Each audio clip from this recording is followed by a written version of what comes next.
سبيل سعادتي وأفكاري تجري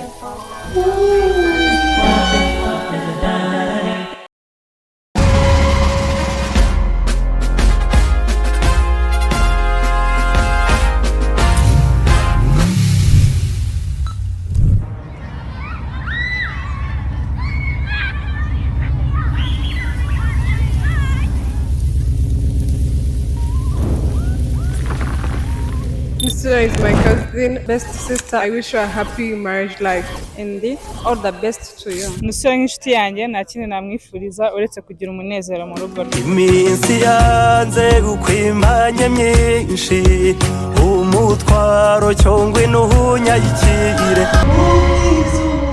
These feelings are real.